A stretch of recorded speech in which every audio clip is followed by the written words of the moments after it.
Welcome to Navigating the Digital Landscape, Understanding Misinformation, Disinformation, and Digital Literacy. In this tutorial, we'll explore the complex world of misinformation and disinformation, learn about their different types, and discover how to navigate them using the SIFT method. Let's get started. First, let's define misinformation and disinformation. Misinformation refers to false or inaccurate information spread without malicious intent. It's often the result of misunderstandings or mistakes. Disinformation, on the other hand, is deliberately false information spread with the intention to deceive or mislead. Misinformation and disinformation can have serious consequences, including undermining trust in institutions, media, and information sources. Health misinformation can lead to harmful behaviors and real-world consequences. Inaccurate information can distort public perceptions and interfere with decision-making. When looking for reliable information, we must consider these key aspects. Source credibility. Ask yourself, does this source come from credible, trustworthy sources? Accuracy. Is this source based in fact and supported by evidence? Purpose. Is this source intended to inform, not entertain, sell, or persuade? Misinformation and disinformation can come in all forms. Some of the information we must evaluate, whether for school projects or in daily life, are websites. For example, news websites, blogs, and government and educational sites. Videos like YouTube or documentaries. Images. Images and memes could be taken completely out of context. Social media posts like Facebook, Instagram, or TikTok. Keep in mind that anything digital can be manipulated or altered. There are 7 common types of misinformation and disinformation, which land somewhere on a spectrum of low manipulation and high manipulation. On the lower end of the spectrum is satire or parody. This is content that is intended to be humorous, but can sometimes mislead. False connection. This is when headlines, visuals, or captions don't support the content. Misleading content. This is a misleading use of information to frame an issue or individual. False context. This is genuine content shared with false contextual information. Here we start to move into the more nefarious content. Imposter content. Genuine sources that are completely impersonated. Manipulated content. Genuine information or imagery that is manipulated to deceive. And finally, fabricated content. New, entirely false content is created to deceive. Let's take a closer look at these 7 types of misinformation and disinformation. Satire or parody. This type of misinformation is not intended to cause harm and is usually used for entertainment or humor. Though this type of content does not have the intention to cause harm, it can cause it by unintentionally fooling people. One way to double check to see if a news provider is satire or parody is to simply Google it. The Onion, the Babylon Bee, and Clickhole are some common satire or parody news sites. False connection. This type of misinformation includes headlines, visuals, and captions that do not support the content of the source. One example is clickbait. Though this type of content is not intended to harm, it can be very annoying and has some potential to undermine trust in media. One way to look for this type of misinformation is to look for headlines like, "You'll never believe this," or "The shocking truth revealed." Misleading content. This type of disinformation is intended to fool or anger people. The misleading information is often used to frame an event, issue, or individual and misrepresents facts to create a false narrative. Misleading content is extremely difficult to detect because it is disinformation that can be found within legitimate news stories. In this example, we have a blurb from an article about how former California Governor Jerry Brown signed 2 bills into law to help with the California drought. This article states that the laws will make it illegal to take a shower and do a load of laundry in the same day to ration water. Though 2 bills were signed into law, neither made it illegal to take a shower and do laundry in the same day. That small bit of information was false. One way to check for misleading content is to use fact checking websites that can make sense of the details. Websites like PolitiFact and Snopes could be helpful.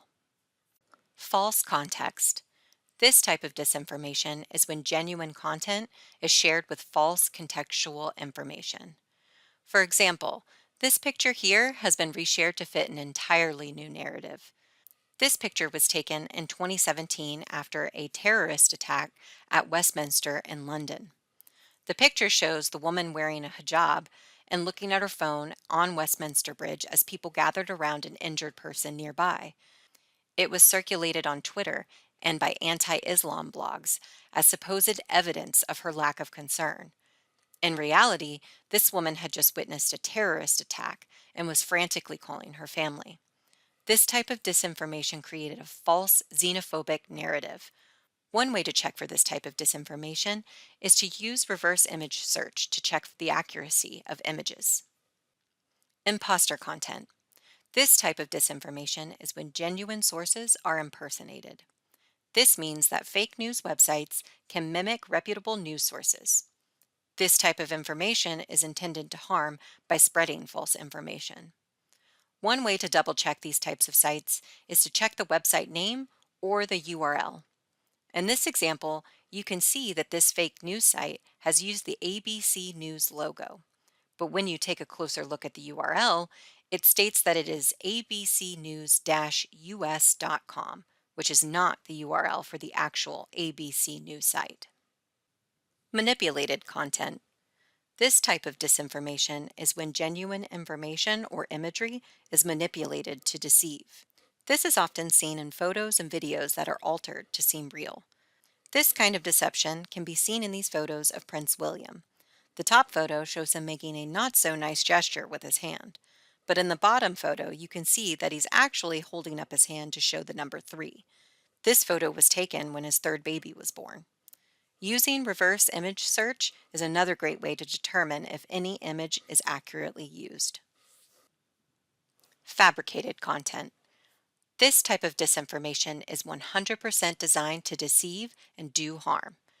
This content is entirely false. One way to determine if information is fabricated content is to check other news sources. If no one else is reporting a story, it's likely fake. So, how do we check sources, you might be asking? The SIFT method is a powerful tool to help you analyze information for misinformation and disinformation.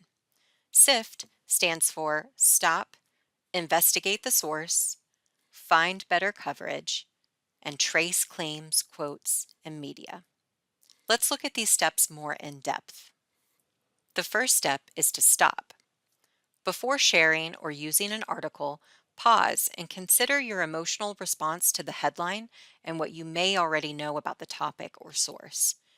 It's good to look out for confirmation bias. This is the tendency to seek out and interpret information that confirms one's pre-existing beliefs while ignoring or dismissing information that contradicts them, which can lead to a skewed perception of credibility.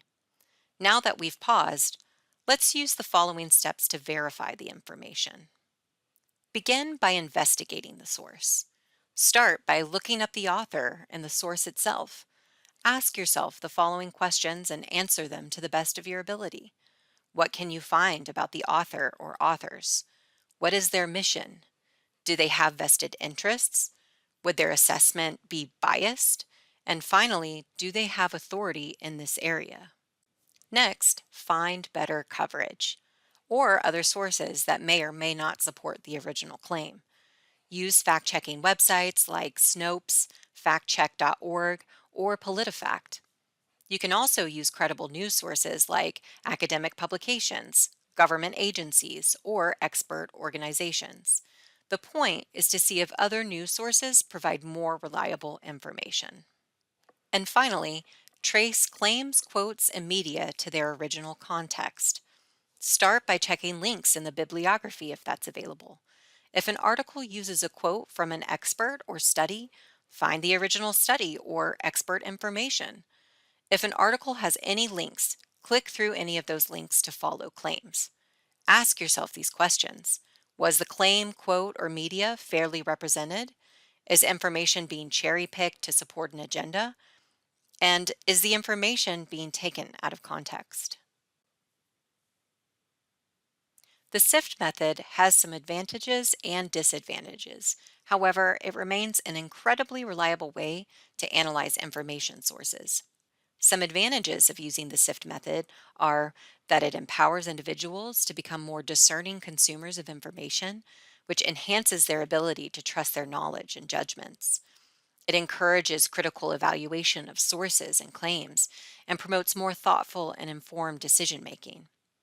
Finally, it promotes accuracy by helping identify accurate and reliable information. Some challenges and considerations while using the SIFT method are that the SIFT method requires time and effort to thoroughly investigate sources and verify information, which can be challenging in fast paced digital environments. So, always make sure you set aside enough time when conducting research online. The sheer volume of information can be overwhelming, making it difficult to keep up with verifying every piece of information encountered.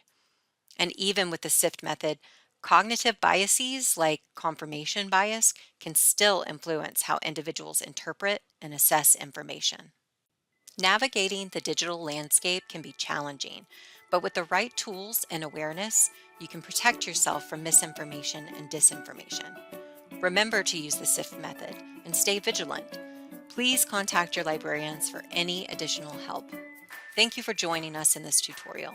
Stay informed and stay safe online.